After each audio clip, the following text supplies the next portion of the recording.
शिव के मस्तक पर, पिंडी पर, शिवलिंग पर धतूरा पहली बार चढ़ाया गया तो फुलेरा दूज का दिन था। इसलिए शिव महापुराण की कथा कहती है जिस दिन कोई मुहूर्त नहीं हो, कोई काम नहीं हो, उस दिन केवल फुलेरा दूज के दिन आप किसी भी दुकान का, व्यापार का, व्यवसाय का, जन्म का, आदि का कोई भी मुहूर्त कर लो, वो कभी ठप नहीं हो सकता, वो बढ़कर ही चलेगा। सारी जिंदगी के कांटे निकल जाते हैं, सारी जिंदगी के कांटे समाप्त हो जाते हैं फुलेरा दूज। 5 बेलपत्र, 1 धतूरा, 5 शमी पत्र अशोक सुंदरी वाले स्थान पर, चाहे मंगल हो, चाहे राहु हो, चाहे केतु हो, सारे ग्रह भले अनुकूल है नहीं है, प्रतिकूल है नहीं है, तो अपने अनुसार उसको लेकर शमी पत्र, बेलपत्र और धतूरा हाथ की हथेली में रखकर, जिसका मंगल विवाह नहीं हो रहा, बहुत कष्टप्रद है, हाथ में रखकर अशोक सुंदरी का स्थान सबको मालूम है ना, भगवान शंकर की जलाधारी पर शिवलिंग, पार्वती जी का हस्त कमल, जहां से चरण जल नीचे जाता है, राइट भाग गणेश जी का स्थान, लेफ्ट भाग कार्तिकेय का स्थान। जलाशय में से, जलाधारी में से जो जल नीचे गिरता है बूंद बूंद, वो शंकर भगवान की 5 लड़कियां, जया, विषहरा, सामरीवारी, दो तली और देव। शंकर जी की 1 लड़की और अशोक सुंदरी 6ठे नंबर की, उसका स्थान, इन पानी जो जाता है उसके बीच में जो मोटी सी लाइन होती है, उस मोटी सी लाइन पर जो स्थान है वो अशोक सुंदरी का स्थान है। किसका स्थान है? अशोक सुंदरी। शंकर भगवान का संपूर्ण परिवार, जलाधारी माता पार्वती जी का हस्तकमल, चरण, राइट में गणेश जी, लेफ्ट में कार्तिकेय जी, बीच में अशोक सुंदरी, ऊपर से जो 1-1 बूंद पानी गिरा रहा है वो है शंकर भगवान की 5 लड़कियां, जया, विषहरा, सामरीवारी, दो तली और देव। शिव की 5।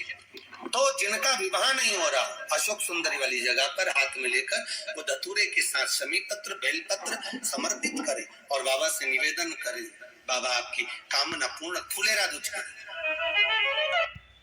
करा जाती हूँ, अचानक गिर जाते हो, हापड़ी भराने लगती हो, थोड़ा सा चलने पर श्वास फूल जाती हो, ज्यादा चढ़ने पर, उनके लिए विशेष है कि धतूरे की जड़ को, धतूरे का जो फल होता है उसकी जड़ महाराज निकाल कर, धोकर,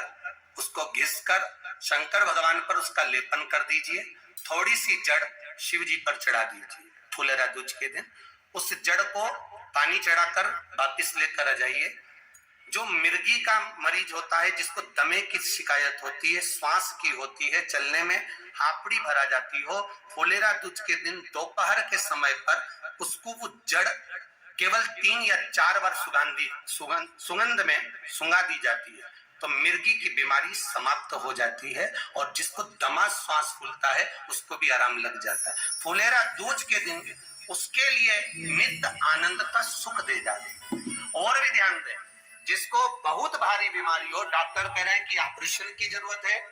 ऑपरेशन कराना पड़ेगा, गांठ हो गई है, ये हो गया है, वो हो गया है, निवेदन है